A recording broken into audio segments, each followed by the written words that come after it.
The sun of Virel Prime hung low in the sky, casting golden light across the vast white domes of the Galactic Council complex. It was the most secure and neutral place in the galaxy, surrounded by open skies, clear fields, and invisible defense. Grids strong enough to stop a comet mid-flight, each one speaking through translation fields that shimmered faintly in the air. Delegates from all across the galaxy had arrived for the most important diplomatic summit in a decade. Tall insectoid beings from the Zyra cluster stood side by side with massive reptilian diplomats from the warlike Krull Dominion, floating crystalline, armed with laser spears and gravity nets. Every envoy had come with elite escort armored soldiers, carrying energy weapons, shield systems, and neural disruptors. Security was tight, protocols were strict, tension was high. War between several factions had been narrowly avoided last year, and trust was a rare resource. No one took chances until the humans arrived. The tall doors of the western chamber opened without fanfare, and the human delegation walked in with calm steps. At their front was Ambassador Marissa Hale, dressed in a dark, diplomatic robe, her expression poised and unreadable. Around her stood 6 guards, 1 on each side and 2 behind her. They wore formal uniforms, deep navy with silver edges, polished, black boots, and a silver insignia on their shoulders. But what shocked everyone was not how they walked or who led them. What they carried. Nothing. No weapons, no shields, no scanners, no armor enhancements. Their belts held no gear. Their hands were empty. They were entirely unarmed. At first, it was a whisper, flicker of sound in 1,000 different tongues, echoing through the hall like wind through dry leaves. Then came the stares. Every other delegation had brought their finest warriors, trained in thousands of combat scenarios, armed with the latest technology from across the stars. And yet here were the humans, walking into the most dangerous diplomatic meeting in a generation, completely defenseless. It was not only strange, it was alarming.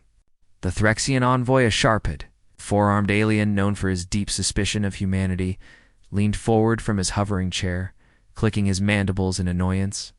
His voice cut through the murmurs. Is this some kind of arrogance? Or stupidity? Marissa Hale turned her head slightly toward him. Her expression calm, polite, offered a small smile that held neither pride nor apology. "We've never needed weapons," she replied simply, her voice steady, with just enough weight to make others pause. The room fell into a short silence. The Threxian envoy narrowed his eyes but said nothing more. Still, the atmosphere had changed. Delegates exchanged quiet glances. Some scoffed. Others watched the human guards closely, trying to detect hidden techpore, perhaps invisible drones or concealed implants. But the Council's own scan systems had already completed their sweep. The humans were clean. No weapons. No hidden devices. Not even personal shielding. Later that day, in private halls and backroom conversations, the topic dominated everything. Why would the humans come unarmed? Did they consider themselves above danger? Did they expect others to protect them? Some claimed the humans were secretly projecting psychic fields to disarm opponents. Others believed their guards were cybernetically enhanced too, the point where weapons were unnecessary. Few thought it was a political statement that humans were signaling peace by refusing to carry arms. But none of these theories brought comfort. In fact, they made things worse. There was something deeply unsettling about a species that walked into the fire, without fear, without armor, without explanation. On the second level of the council chamber, a group of younger diplomats from lesser-known species watched the humans pass below and whispered among themselves. "Are they mad?" asked one. "Or are they trying to provoke someone?" said another. But among the older, more experienced envoys, silence lingered longer. They had seen humans before, in previous summits, in old wars, in peace missions. Gone wrong? They remembered stories not told in public, but shared in quiet tones. Stories of humans who ended battles without raising a weapon. Of soldiers who fought hand to hand when their ships were destroyed and still managed to turn the tide. Of peacekeepers who calmed riots with only their presence. These stories were not common, but they were remembered. And now, watching the human guards stand tall without a single visible defense. Those stories returned like a cold wind. Marissa Hale continued through the chamber, stopping now and then to greet certain delegates. Her guards never spoke. They didn't shift. They didn't react to the stares. Their stillness was not the stiff stillness of machines or the trained posture of parade soldiers. It was something else, alert, ready, alive. The kind of stillness that meant they didn't need to move until they had to. If they had to move, it would be too fast for anyone to stop them. One of the Alari, a crystal being who had studied Earth culture, watched the humans with a thoughtful hum. Dangerous in a way we do not yet understand. By the time the summit began in full, the humans had taken their place among the council seats, their guards standing silently behind them. No one spoke further of their lack of weapons, but everyone was thinking about it, watching, waiting, wondering, and in that silence, strange kind of tension took hold of. Quiet, growing curiosity mixed with unease. Because it wasn't just that the humans had come unarmed, it was that they didn't seem to mind as the second day of the summit began. But growing concern across the chambers of the Galactic Council. Rumors spread like wildfire through the marble halls and crystalline balconies of Viral Prime's Grand Conference Dome. From formal receptions to private lounges and dark back corridors, whispers of confusion and speculation circled faster than any official report. Delegates from dozens of species debated endlessly behind closed doors. Were the humans bluffing? Did they possess some kind of advanced cloaking technology? Something that could hide weapons from even the councils? Most advanced scanners? Were they relying on secret allies? Or was this just some bold political stunt designed to provoke reactions and claim moral superiority? Each idea seemed less likely than the last, yet none could be dismissed. The unknown was more dangerous than any weapon on display to resolve the growing suspicion. The Galactic Security Council held a special emergency session late that night, involving high-ranking representatives from the primary factions. Using deep-spectrum quantum scans, it conducted another sweep of the human guards from head to toe, checking not just their bodies, but their clothing, internal organs, and brainwave patterns for signs of implants or latent enhancements. Results were shared with top-level security personnel. Completely clean. No weapons, no armor, no cybernetic boosts, not even low-level personal shielding or emergency field generators. It was official, now unarmed, unprotected, and unafraid. The report, once leaked, caused a new wave of reactions. The Krull Dominion, a powerful species known for its battle fleets and warlike traditions, took the human stance as a challenge. High Commander Vakturak, who had once conquered 2 star systems before breakfast, declared that such behavior was either a reckless insult to protocol or a trick to gain psychological dominance. No warrior walks into the lion's den without a spear unless he hides claws we cannot see, he growled during a session. Other militarized species voiced agreement, warning that allowing unarmed guards could set a dangerous precedent. They feared that humans might be using mind games to destabilize formal diplomacy. On the other side, the Ilarians, a peaceful race of energy-based beings who floated instead of walked and sang instead of spoke, viewed the act with admiration. That their choice to come unarmed was not a sign of weakness, but a show of deep respect for peace and trust. Perhaps, he said with his voice ringing like gentle chimes, we are simply too afraid to try what they already understand. This split in opinions only deepened the mystery surrounding the humans. More and more attention turned not toward their ambassadors, but toward the guards themselves. There were 6 human guards, each assigned a precise position near Ambassador Hale. They stood quietly, never shifting, never distracted, always watchful. Their uniforms, though ceremonial, fit perfectly, without wrinkles or error. Their eyes followed every motion in the room, but their expressions remained neutral, neither cold nor inviting. It was the kind of stillness that made people uneasy. There was no fear in their body language, no nervous glances, reliance on outside tools. They did not act like they were hoping for help in case of danger. They acted like they were the Help, the last kind of help anyone would want to need. The Galactic Chairperson, a long-lived being from the ancient species known as the Orcs, called for a private discussion that evening. Sitting across from Ambassador Marissa Hale in a quiet meeting room surrounded by security drones and observation wards, the chairperson raised the question directly. Her voice was soft, but her many eyes glimmered with genuine concern. "Ambassador Hale," she said, "why take such a risk? Why place yourself and your people in danger when others come prepared for anything?" "Oh, die. Marissa Hale looked calm, her hands folded in front of her, her posture relaxed. The silence between them stretched a few seconds longer than expected, just enough to build a quiet weight in the room. Then she answered, not with a boast, not with a threat, but with the tone of someone sharing a quiet truth. "Because when humans are forced to fight," she said, "we do not stop until it's finished." Her voice was gentle, but something in the way she said it made the chairperson sit straighter in her seat. There was no arrogance in her tone, and no pride either. It was not a warning. It was a fact. Outside that quiet room, the summit continued, but a shift had taken place. Those who had laughed at the human guards now grew silent in their presence. Those who had doubted began to study them with new caution. Even those who disliked humans started keeping their distance. The guards remained as before, silent still, calm.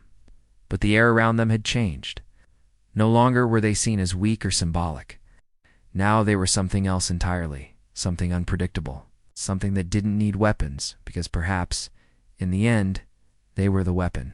And though no one said it aloud, the council members began to realize something that left a strange, cold feeling in their thoughts. Sometimes, the most dangerous thing in the room is not the one holding a weapon, it's the one who chooses not to. The second day of the summit began under the pale blue sky of Viral Prime. With formal greetings and scheduled speeches continuing across the grand circular hall of the Galactic Council, representatives moved through polished corridors, their voices echoing off the high-arched ceilings made of glass and stone. Security was still on high alert, though no signs of disturbance had appeared so far. Delegates took their seats once more beneath the glowing banners of peace, and the official session resumed. Yet, unknown to most, danger had already entered the room. Among the dozens of assistants and aides moving quietly between officials, one did not belong. He wore the pale robes of the Drashwell Hive diplomatic staff, moved with careful precision, carried documents and data tablets like the others. His face, insect-like and narrow, gave no sign of emotion. But beneath his skin, hidden implants began to warm, and in his mind, a plan unfolded with perfect timing. This was no mere aide. He was a sleeper agent trained by the fractured and rogue factions of the Drashwell Hive, sent not to observe but to destroy. His mission was clear: eliminate a key rival delegate and reignite hostilities, shattering the fragile peace holding the outer systems together. As the Illyrian delegate stood to give her speech, her crystal body glowing softly, the agent made his move. It all happened within seconds. From beneath his ceremonial sleeve, a blade formed not metal, but an energy spike shaped from raw ion current, sharp enough to cut through most shields. With sudden speed, he lunged forward toward the Illyrian representative. The first scream rose a heartbeat later. Diplomats rose from their chairs. Security units shouted. Guards reached for weapons. Panic spread through the chamber like wildfire. Most saw only flashes, movement, sparks, confusion. The Illyrian delegate stepped back, raising a shield of light just in time to avoid a direct strike. The attacker pressed forward, his blade aimed straight for the core of her body. Then, without warning, a blur crossed the center of the room. The human guards moved as if pulled by the same invisible thread. No words were spoken, no signals exchanged. 3 of them were already in motion by the time the others even turned their heads. Their movements were fast but controlled, precise like gears turning in a silent machine. One guard intercepted the attacker mid-strike, blocking the energy spike with his bare forearm, the blade grazing his skin but failing to cut deep.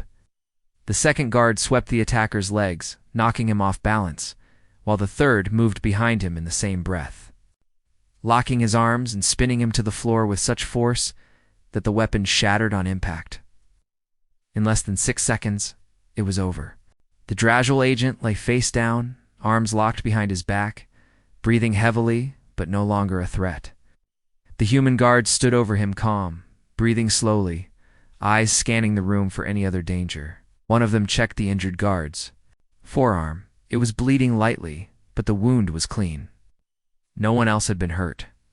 Silence fell over the chamber like a heavy curtain. Weapons remained drawn, but no one knew where to aim them. Eyes turned not toward the attacker, but toward the humans.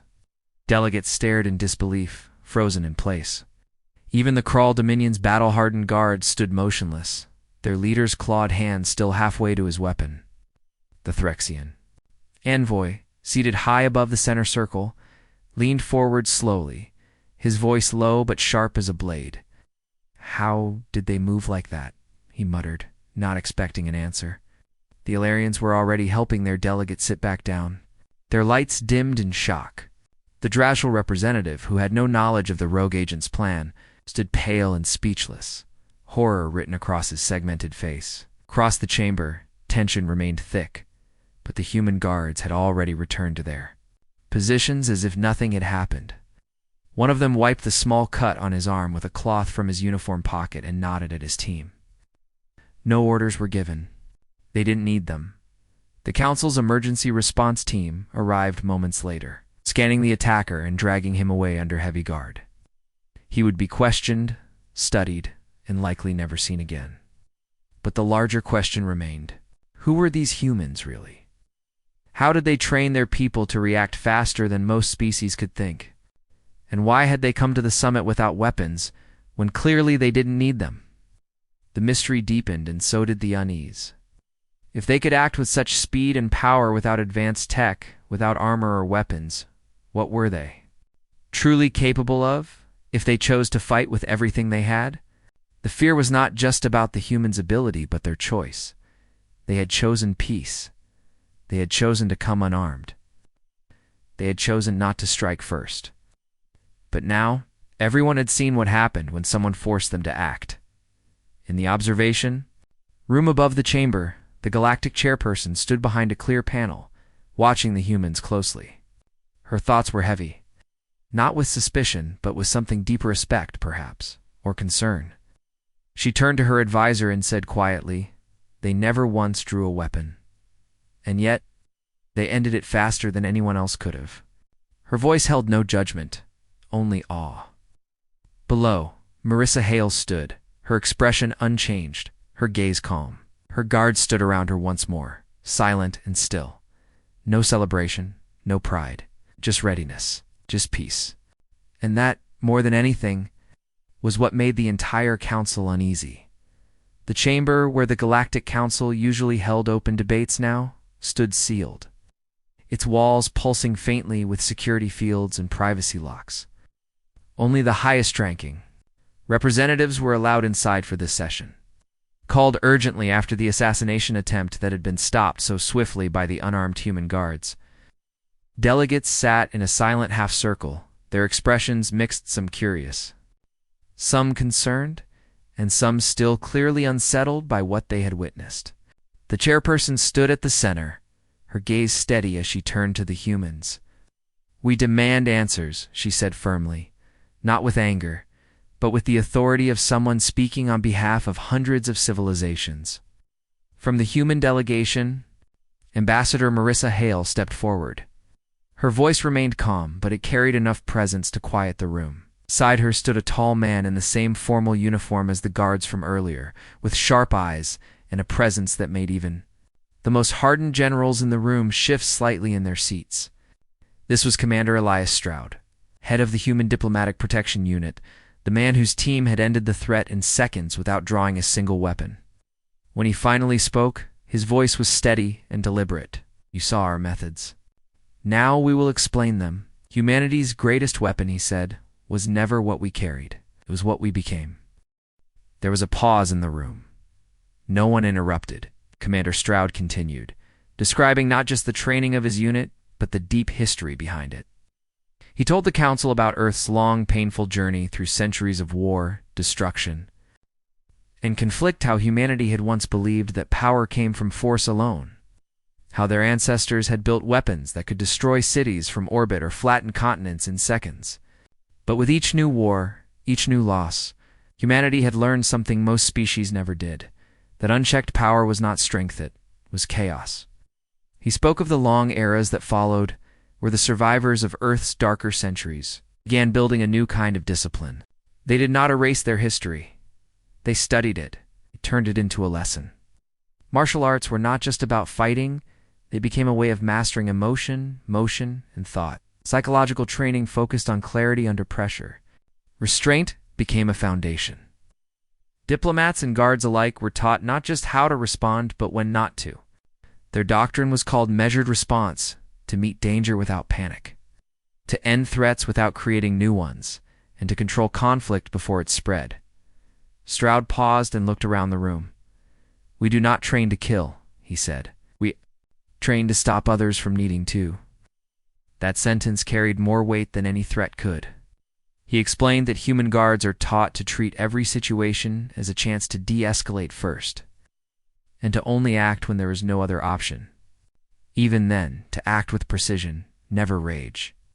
Every motion the guards made during the earlier incident was the result of years of physical and mental discipline.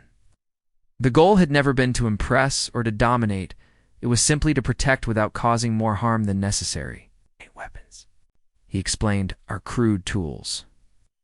They offer fast results, but no control. They can end lives, but rarely preserve peace. Humanity had learned that lesson the hard way, and so they chose a different path, not because it was easy, but because it worked. Some of the delegates sat quietly and thought. Others exchanged glances, clearly unsure whether to be impressed or unsettled. The Kral Dominion representative, never one to hide emotion, scoffed slightly and muttered, "And what if you face an enemy who doesn't care for restraint?" Commander Stroud replied without hesitation, "Then we match the danger, but only long enough to end it." He did not smile, and his tone held no pride. It was not a boast, it was a promise. Marissa Hale then spoke again, gently shifting the tone. She reminded the council that peace did not come from who had the biggest weapon, but from who had the most control over when not to use it. She said that humanity had come to the council with no weapons, not because they lacked the means, but because they had chosen to place trust above fear. "It is not a weakness to come unarmed," she said. "It is a responsibility. And that responsibility is one we carry with more care than any tool of war." There was a long silence in the chamber after she spoke. Some looked in awe, realizing the depth behind what had seemed like a strange decision just a day ago. Others looked down, thoughtful, reflecting on their own ways of training in conflict. A few still watched the humans with unease, as if not yet ready to believe that any species could truly walk so close to power without letting it control them. But whether in agreement or not, all had heard something they would not forget. Lesson of Terra was not about weapons, speed, or secret strength. It was about the hard-earned wisdom of a species that had nearly destroyed itself, and then decided never to let it happen again. That wisdom had been carved into every human guard who stood silently behind their ambassadors. And now, that wisdom echoed across the highest halls of the galaxy. The final day of the summit arrived with a different kind of silence than the one that had hung in the chamber at the start. This silence was not of tension, nor of suspicion. It was the heavy quiet that comes after change. Word of the incident, and more importantly, the explanation that followed it, had already spread beyond the secure walls of the private session. Delegates spoke softly in their own corners, not just about the human guard's swift and precise intervention, but about the philosophy behind it, the discipline, the training, the idea that true strength came from control, not chaos. The shock had passed, and now came the reflection. In the meeting halls, various species quietly revisited their own ideas about defense. Some requested copies of human training protocols. Others held closed discussions with their security forces. The Galactic Security Committee, which had long favored armed deterrence and overwhelming presence, was now considering a bold shift. Within hours, a vote was called. The Council passed a new protocol with near-unanimous support: all future diplomatic protection. Units regardless of species would be required to undergo psychological preparedness and de-escalation training, modeled after the human diplomatic corps.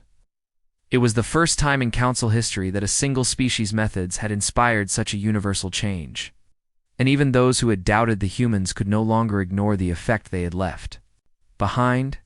The most unexpected reaction came from the Kral Dominion, whose military culture had always favored raw force over diplomacy. Their chief delegate, a towering figure with armored skin and a history of battlefield command, stood before the council and addressed the assembly. His voice, deep and rough like grinding stone, carried across the chamber as he said, "Perhaps strength lies not just in power, but in knowing when not to use it." His words were not easy for him to speak, and everyone knew it.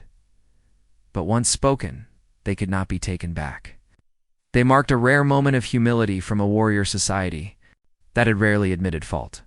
Even the Threxians, proud and sharp-tongued, offered no further remarks about human arrogance. They had seen the truth with their own eyes.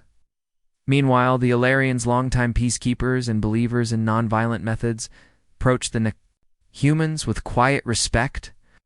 In a private conversation as the summit neared its end, the Ilarian ambassador, glowing faintly with shifting lights, spoke softly to Marissa Hale.